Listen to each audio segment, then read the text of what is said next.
안녕하세요. 저는 BMS에서 바이오라드 디지털 PCR을 담당하고 있는 한주연입니다. 오늘 저는 셀 세라피, 진 세라피 어플리케이션 분야에서 드라플렛 디지털 PCR이 어떻게 활용이 되고 있는지에 대해서 설명을 드리도록 하겠습니다. 우선 디지털 PCR 설명에 앞서 전반적인 PCR 장비들에 대해서 잠시 설명드리도록 하겠습니다. 지금 보시는 것처럼 PCR은 크게 1세대, 2세대, 3세대 PCR로 구분을 할 수가 있습니다.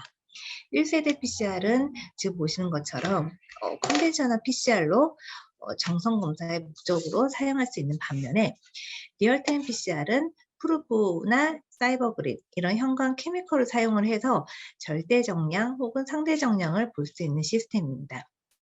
세 번째, 3세대 PCR은 디지털 PCR은 기존에 있는 리얼타임 PCR보다 감도가 월등히 좋으며 스탠다드 물질 없이 절대 정량 실험을 하실 수가 있는 시스템입니다. 바이오라드 드라플렛 디지털 PCR은요. 2012년도에 출시가 되어 2013년도에 QX200이라고 하는 모델로 업그레이드가 되면서 이 모델은 생, 헥스 혹은 펜픽, 에바그린 이렇게 두 개의 형광 다이가 형광 채널을 볼 수가 있는 장비입니다. 또한 이런 부분들을 이제 2014년도에 오토메이션 시스템이 접목이 되어 좀 더 손쉽게 실험할 수 있도록 QX200 오토 드라플렛 제너레이터 장비가 출시가 되었습니다. 이후에도 저희 디지털 PCR은 IVD 버전으로도 출시가 되면서 의료기기로 허가가 되면서 의료기기의 목적으로도 사용하실 수가 있으십니다. 이에 이어 2020년도에는 작년에는 QX1이라고 하는 풀 오토메이션 시스템이 이제 출시가 되었는데요. 이 장비는 기존 장비하고 다른 점은 제너레이터, PCR, 리딩이라고 하는 모든 시스템이 하나의 일체형으로 나오면서 형광 채널은 6개까지 볼 수가 있으며 480개의 하이스루풋으로 사용하실 수가 있는 장비입니다. 또한 내년에는 지금 보시는 것처럼 QS600 오토디지 플렉스라고 하는 장비가 곧 출시될 예정입니다. 이 오토디지는 기존에는 2만 개의 드라플렛이었다면은 이제 10만 개의 드라플렛까지 사용하실 수 있는 장비가 출시될 예정입니다. 자, 그럼 드라플렛 디지털 PCR이 무엇인지에 대해서 이제 한마디로 설명을 드리면 DNA 몰레큘을 카운팅할 수 있는 시스템이라고 이제 설명을 드릴 수 있을 것 같습니다. 지금 보시는 것처럼 PCR 믹스처를 만드는 것은 리얼타임 PCR과 동일한데요. ddPCR은 앞서 말씀드렸던 것처럼 에바그린이나 페맥스, 펜빅의 다이를 가지고 프로브를 실험하실 수가 있습니다. 이렇게 믹스처를 만드는 것은 기존에 있는 리얼타임 PCR과 동일하나 여기에 이어 이제 제너레이터를 통해서 DNA를 파티션하는 과정이 들어가게 됩니다. 이렇게 파티셔닝을 하게 되면은 예를 들어서 20마이크리터의 20마이크리터의 PCR 믹스처가 2만 개 드랍플렛으로 이제 파티셔닝 되게끔 되어 있고 이렇게 파티셔닝 된 이후에 드랍 하나가 이제 PCR이 수행되게끔 되어 있습니다. 이렇게 파티셔닝 진행한 후에는 리더기를 통해서 분석 소프트웨어에서 DNA를 카운팅하면서 버전 법칙에 이제 계산이 되어져서 카피 퍼 마이크로 리터의 값으로 도출을 할 수가 있습니다. 이런 드라플렛 디지털 PCR의 장점에 대해서 먼저 설명을 드리면 ddPCR은 굉장히 좋은 프리시즌을 가지고 있습니다. 이런 이유는 기존의 리얼타임 PCR 같은 경우에는 검출 시스템이 위에서 검출이 되기 때문에 이렇게 로우 컨센트레이션인 경우에는 CD 값이 어쩔 때는 나오고 어쩔 때는 안 나오고 하는 경우들이 발생을 할 수가 있는데요. ddPCR 같은 경우에는 20마이크리터를 가지고 2만 개의 드랍플렛으로 나눠지게 되면서 지금 보시는 것처럼 3개의 파지티브 드랍을 디텍션할 수 있게끔 되어 있습니다. ddPCR은 리더기를 통해서 드랍 하나 카운팅을 하기 때문에 만약 하나밖에 없는 파지티브 드랍이라고 하더라도 얘가 디텍션 되면서 결과값을 도출할 수가 있습니다. 그래서 이런 디텍션 되는 시스템은 다르기 때문에 굉장히 좋은 프리시즌을 가지고 있고 그리고 센시티브 리얼타임 PCR보다 센시티브하며 스탠다드 커브 없이도 절대 정량법을 볼 수가 있는 시스템입니다. 그럼 드라플렛 디지털 PCR이 어떻게 진행이 되는지에 대해서 잠시 설명드리도록 하겠습니다. 지금 보시는 것처럼 PCR 믹스처를 준비를 하고 이렇게 만들어진 믹스처는 카트리지에다가 이제 로딩하게 됩니다. 이렇게 마이크로 플루이딕 시스템에 접목된 이제 카트리지에 샘플은 20 마이크리터를 로딩해 주고 드랍을 만들어주는 주성분인 오일을 70 마이크리터를 로딩하게 됩니다. 이렇게 카트리지 안에 샘플을 로딩하고 난 다음에 장비 안에 넣어주게 되시면 지금 보신 것처럼 샘플과 오일이 맞닿아서 1나노리터의 부피를 가지는 굉장히 균일한 드랍플렛이 형성되게끔 되어 있습니다. 지금 보시는 것처럼 두 개의 장비는 직접 내 손으로 드랍플렛을 만들거나 이런 부분들이 로봇 암이 장착되어 있는 오토디지를 사용한다면 자동으로 드랍플렛이 생성이 되고 드랍플렛이 생성이 된 것이 PCR 플레이트까지 다 옮겨지게 됩니다. 그러면 장비에서 이제 드랍플렛이 담겨져 있는 PCR 플레이트를 꺼낸 다음에 PCR을 수행하게끔 되어 있고 PCR을 수행한 다음에는 리더기를 통해서 리딩을 하게끔 되어 있습니다. 이 리더기는 웰 하나하나 리딩을 하게끔 되어 있고 웰 하나에 2만 개의 드랍플렛을 이제 디텍션 할 수 있게끔 되어 있기 때문에 지금 보시는 것처럼 웰에 몇 개의 드랍플렛이 들어가 있는지 그리고 디텍션된 드랍플렛이 어떤 시그널을 가지고 있는지도 다 검출하게끔 되어 있습니다. 그래서 결과는 지금 보시는 것처럼 포지티브 드랍플렛이 있을 경우에 현관값이 위에 나타나게 되고 네거티브 드랍플렛 경우에는 아래 부분에 시그널이 나오게끔 되어 있습니다.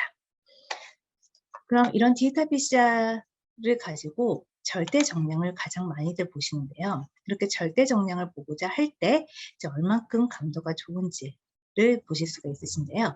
보통 리얼타임 PCR 같은 경우에는 2배 희석을 할 때 CT 값이 1 정도 차이가 나기 때문에 2배 이하로 다일루션해서 결과를 보기는 실질적으로 어렵습니다.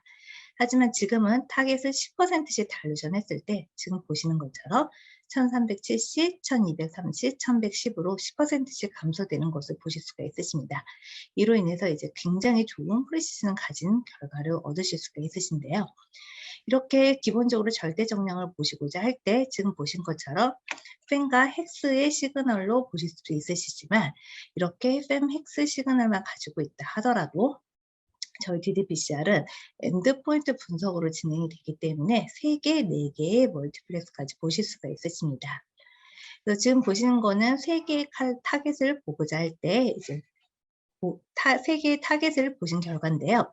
지금 보시는 것처럼 X축은 헥스 시그널을 보실 수가 있고 Y축은 fem 시그널을 보실 수가 있으십니다. 그래서 지금 보신 것처럼 A, B, C 타겟을 보고자 할 때 A는 fem 온리로 이제 프로브 디자인을 하고 C 타겟은 헥스로만 디자인하게끔 되어 있습니다. 그리고 B 타겟은 fem과 헥스를 반반 섞어서 넣어주게 되면은 fem과 헥스 사이에 시그널이 나오게 됩니다. 그래서 지금 보시는 것처럼 fem, 헥스 반반 이런 식으로 3개의 멀티플렉스를 보실 수도 있으십니다. 그럼 4개의 타겟을 보고자 할 때는요. 앞에와 마찬가지로 프로브의 농도를 조금 다르게 했을 때 fem 채널에서 2개의 타겟을 보고 헥스 채널에서 2개의 타겟을 보실 수가 있으십니다. 예를 들어서 fem 채널에서 하나는 프로브 프라이머의 농도를 조금 높게 해주고 하나는 낮게 해주고 했을 때 이 헥스 채널에서의 현관값을 봤을 때 프로브 프라이머의 농도가 높은 경우에는 현관값이 위에 나타나게 되고 상대적으로 적은 농도 같은 경우는 낮게 됩니다. 빅 역시 마찬가지입니다. 프로브 프라이머 농도에 따라서 높은 농도는 현관값이 높은 쪽에 나타나고 낮은 농도는 낮은 쪽에 나타나기 때문에 이런 부분들을 이용을 해서 fem 헥스에서 2개 이런 식으로 4개의 타겟도 보실 수가 있으십니다. 물론 지금 보신 것처럼 프로브를 통해서 멀티플렉스도 보실 수 있으시지만요. 이렇게 엔드포인트 분석으로 형광을 이용한다면 에버그린 다이로도 멀티플렉스를 보실 수가 있으십니다. 그래서 앞서 말씀드렸던 것처럼 프라이머 농도를 하나는 높게 하나는 적게 했을 때 지금 보시는 것처럼 프라이머 농도가 높은 경우에는 현관값이 위에 나타나고 프라이머의 농도가 낮은 경우에는 현관값이 낮게 나타납니다. 그래서 보시는 것처럼 프라이머 농도에 따라서 하나의 웰에서 에버그린의 멀티플렉스도 보실 수가 있으시고요. 또 다른 방법으로는 앰플리콘 사이즈에 따라서도 보실 수가 있으십니다. 그래서 지금 보시는 것처럼 하나는 62 베이스 페어, 하나는 137 베이스 페어로 보고자 할 때 앰플리콘 사이즈에 따라서 결합되는 에바그린의 양이 달라지기 때문에 사이즈가 적은 앰플리콘 사이즈가 적은 타겟의 경우에는 현관값이 낮은 쪽에 나타나고 앰플리콘 사이즈가 높은 경우에는 지금 보신 것처럼 높게 앰플리콘 사이즈가 긴 경우에는 이렇게 현관값이 높게 나타납니다. 이를 이용을 해서 하나의 웰에서 두 개를 보고자 할 때 지금 보시는 것처럼 앰플리콘 사이즈에 따라서 결합하는 현광량이 다르기 때문에 하나는 낮은 현광값, 하나는 높은 현광값으로 보여지게끔 되어 있습니다. 앞서 설명드렸던 거는 기본적으로 이제 절대 정량을 어떻게 사용하는지에 대해서 이제 말씀을 드렸고요. 오늘의 주제인 지금부터는 이제 AAV 진 테라피에 관련된 부분을 말씀드리도록 하겠습니다. AAV 진 테라피 부분에서 이제 가장 중요하게 생각하는 부분들은 얼만큼 프리시즌이 좋은지, 얼만큼 제한성이 좋은지에 대해서 이제 많은 고려를 하시는데요. 기존에 이제 실험을 하실 때 플라스미드를 이제 타겟 유전자를 플라스미드 재조합을 하고 난 다음에 이제 트랜스펙션을 시키고 바이러스가 생산이 되면은 정제를 하고 난 다음에 인체에 주입을 하게끔 되어 있습니다. 이런 워크플로우 상에서 저희 ddPCR을 이제 사용하실 수 있는 부분에 대해서 설명을 드리는데요. 우선 그 전에 기존에는 어떻게 사용했는지를 말씀드리면 기존에는 qPCR을 가지고 이제 실험을 하였습니다. 하지만 qPCR을 가지고 이제 절대 정량을 바이러스 정량을 하고자 할 때는 스탠다드 물질이 있어야 되는데요. 이런 스탠다드 물질은 사람 랩마다 차이가 있을 수 있겠지만 최소 3개월에서 6개월 정도 시간이 걸리고 비용적인 부분들도 많이 발생하게 됩니다. 또한 만들어 놨다 하더라도 새로 만들 때 배치별에 대한 이제 베리에이션이 발생될 수도 있습니다. 이뿐만 아니라 이런 PCR 이피션시에 따라서 영향이 발생될 수가 있고 AAV 같은 경우에는 싱글 스트랜드로 세컨더리 스트럭처가 두 개가 있기 때문에 어떻게 디자인이 되느냐에 따라서 PCR 효율이 굉장히 달라질 수가 있습니다. 하지만 반면에 ddPCR은 PCR 효율에 영향받지 않기 때문에 굉장히 좋은 CV 값을 얻을 수가 있는데요. 지금 보시는 결과 값은 qPCR과 ddPCR의 CV 값을 보고자 하였습니다. 이 실험은 6번 반복 실험에서 나타난 결과고요. qPCR CV 값은 35% 정도 나타나는 것 반면에 ddPCR은 15% 미만으로 굉장히 좋은 CV 값을 가지는 결과를 보실 수가 있으십니다. 그럼 AAV 진 테라피 어플리케이션에서 ddPCR을 어느 스텝에서 사용할 수 있는지에 대해서 말씀드리면 지금 보시는 것처럼 플라스미드 정량을 하고자 할 때 내가 보고자 하는 타겟 혹은 벡터 백본에 대해서 정량을 할 수가 있습니다. 그 다음으로 이제 바이러스 정량을 하실 수가 있으시고 그리고 공정 과정 중에서 컨타미네이션이 됐을 경우에 좀 더 빨리 하기는 하실 수가 있으신 방법입니다. 그리고 환자에 직접 주입을 했을 때 이제 모니터링 할 수 있는 방법으로도 사용을 하실 수가 있으신데요. 이렇게 AAV 이제 바이럴 타이터를 이제 측정하기 위해서 저희 바이오라드는 이제 다양한 부분에 대해서 이제 서포트를 진행을 하고 있는데요. 지금 보시는 것처럼 이제 ddPCR 어세이로 이미 상용화돼서 판매가 되고 있는 것들이 있습니다. 저희가 이제 상용화돼서 이제 디자인된 부분들은 지금 보시는 것처럼 벡터 백본 어세이에서는 ITR 부분, 이제 프로모터 부분, 그리고 터미네이터 부분, ITR 부분으로 이제 디자인 되어져서 각각 원하는 부분에 대해서 선택해서 사용하실 수가 있으십니다. 그럼 이렇게 선택하신 프라이머 프루브를 가지고 어떤 식으로 결과가 나온지를 보여드리는데요.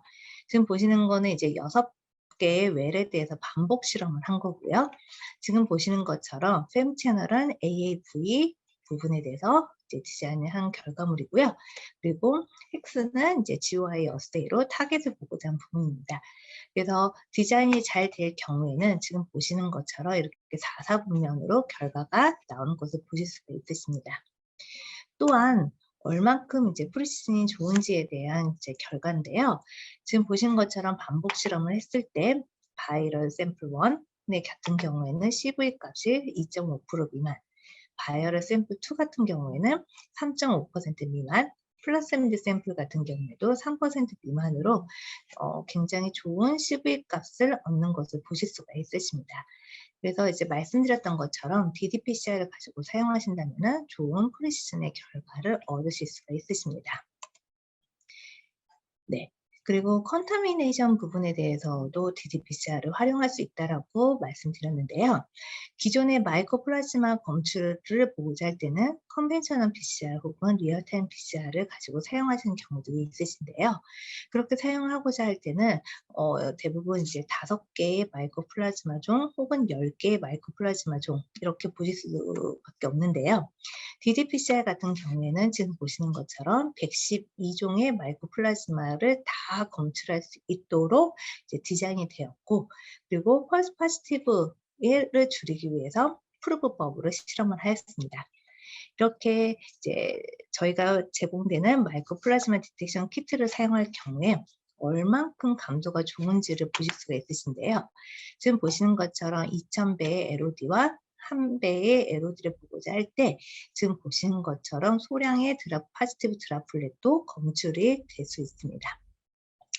이렇게 원 LOD에서도 이제 검출이 가능하고, 또 한 가지 좋은 장점은 ddPCR은 PCR 이니비터의 톨러런스가 굉장히 좋습니다. 그래서 지금 보시는 것처럼 10% 메디아 상태, 5% DMSO, 이제 0.01%의 SDS가 포함되어 있는 상태에서도 지금 보시는 것처럼 굉장히 좋은 결과를 보실 수가 있고, 이니비터의 톨러런스가 좋다라는 부분들을 보실 수가 있으십니다. 그래서 지금 보시는 것처럼 이런 다양한 이니비터 상태에서도 펜과 헥스가 명확하게 구분이 될 수가 있기 때문에 이런 이니비터에서도 좋은 결과를 얻으실 수가 있습니다. 네, 이렇게 바이러스를 이제 만들고 나면은 이제 얼만큼 DNA가 잔류되어 있는 DNA가 얼만큼 있는지도 이제 정량을 하셔야 되는데요. 지금은 초셀과 이콜라이에 관련된 부분들에 대한 키트가 나왔고, 이제 곧 293 T셀에 대해서는 출시 예정입니다. 먼저 초셀 같은 경우에는 1피코그램의 DNA를 볼 수가 있는 반면에 이콜라이 같은 경우에는 15피코그램의 DNA를 볼 수 있는 시스템입니다. 그럼 카티 부분도 이제 마찬가지인데요. 이렇게 카티 부분도 이제 벡터 카피 넘버를 측정을 할 수 있는 이제 FC셀 어세이 키트를 통해서 이제 좀 더 쉽게 정량을 하실 수가 있으시고, 기존에 있는 DNA 레벨에서 보는 것이 아니라 홀셀 셀을 드라플렛 안에 가둬서 이제 정량할 수 있는 부분, 그리고 마찬가지로 컨타미네이션 부분, 그리고 이제 모니터링 할 수 있는 부분으로 나눠지게끔 되어 있습니다.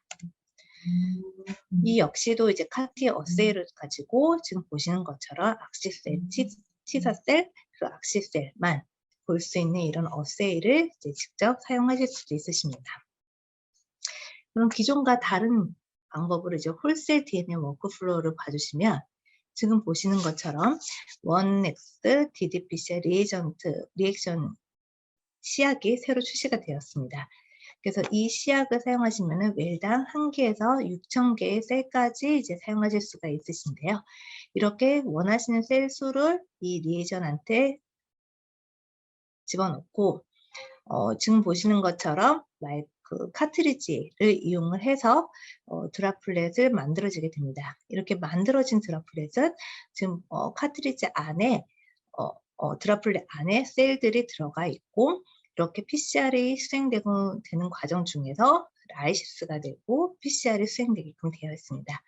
이렇게 PCR이 끝난 다음에는 기존 방법과 동일하게 리더기를 통해서 리딩을 하고 분석을 하실 수가 있으십니다. 그럼 셀 수를 넣었을 때 얼만큼 좋은 재현성이 있는지에 대한 결과인데요. 동일한 셀 수를 카운팅을 하고 4반복 실험을 하였을 때 지금 보시는 것처럼 154카피, 156, 144, 146으로 굉장히 좋은 재현성이 있는 결과를 보실 수가 있으십니다. 이뿐만 아니라 10배 셀 레벨에서 10배씩 셀을 다일루션해서 실험을 했을 때 그 결과도 10배씩 다일루션 되는지를 본 결과입니다. 그래서 지금 보시는 것처럼 셀을 10배씩 다루션 했을 때 지금 보시는 것처럼 정량값도 3056, 282, 29.2, 2.41로 10배씩 다루션 되는 결과를 보실 수가 있으십니다. 그만큼 정확하게 실험을 하실 수가 있으신 거죠. 또한 싱글셀 레벨에서 진 에디팅도 보실 수가 있으신데요. 진 에디팅을 보시고자 하실 때 저는 소프트웨어상에서 드랍오프 프로토콜을 가지고 바로 정량된 결과를 보실 수가 있으십니다.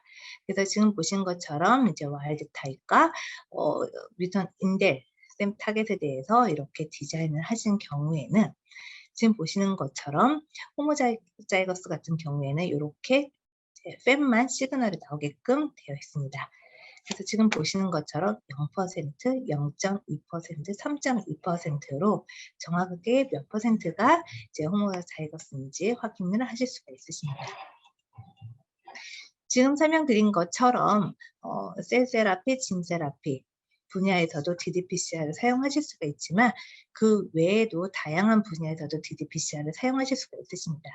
예를 들면 카피노무 베리에이션이라든지 캔서 바이오마커, 디지즈에 관련된 실험, 혹은 NGS 라이브러리 정량, NGS 실험 결과에 대한 밸리데이션, 그리고 마이크로바이옴 어널라이시스 등 다양한 분야에서 ddPCR을 사용하실 수도 있으십니다. 하지만 요즘 추세에 지금 요즘 상황이 이제 코비드로 인해서 저와 선생님들이 이렇게 비대면으로 만나게 되었는데요. 이런 코로나 관련된 검출도 ddPCR로 사용을 하실 수가 있으십니다. 지금 보시는 거는 이제 작년에 2020년 9월에 미국 예일대학교의 조던 페시아 교수님께서 이제 발표한 이제 네이처에다가 발표한 내용인데요. 하수 침전물에서 나온 코로나 바이러스의 유전 물질 양을 분석을 했을 때 나중에 코로나 검사로 나타난 확진자 증가 추세를 일주일 정도 먼저 앞서서 예측을 했다라는 부분에 대한 논문입니다. 이런 부분들을 사실은 지금 현재 미국에서 접목되어 있어서 이미 지금 보시는 것처럼 학교, 동네 등등의 이제 사람이 많이 모이는 곳에 이제 웨이스트 워터를 가지고 이제 ddPCR로 좀 더 빨리 검증할 수 있는 방법을 지금 수행을 하고 있는데요. 이런 부분들을 가지고 이제 실험 ddPCR을 했을 때 지금 보시는 것처럼 이런 키트를 가지고 실험을 했을 때 저희는 M진, E진, 그리고 하우스키핑진으로 이렇게 3개의 멀티플렉스를 보실 수가 있으십니다. 그러니까 미국뿐만 아니라 이제는 우리나라에서도 이런 웨이스트 워터에 대해서 조금 더 빨리 코로나 환자를 판단할 수 있는 부분을 이제 활용하기 위해서 지금 현재 관심을 가지고 있는 고객분들도 많이 계시고 있습니다. 네, 제가 이렇게 설명드린 데이터 PCR에 대한 장점을 조금 더 한 장으로 요약해 보면 스탠다드 커브 없이 절대 정량을 볼 수 있다는 가장 큰 장점을 가지고 있고요. 그리고 프리시즌과 굉장히 좋은 레졸루션을 가지고 있고 싱글셀 레벨에서도 이제 좋은 레졸루션의 결과를 보실 수가 있으십니다. 그 외에 이제 어큐리시라든지 아니면 여러 개의 타겟을 멀티플렉스를 보실 수 있는 이런 장점을 가진 시스템입니다. 네, 제가 준비한 건 여기까지고요. 혹시 궁금하신 점이 있으시면은 여기 보이는 이메일 주소와 핸드폰 번호로 연락을 주시면 될 것 같습니다. 감사합니다.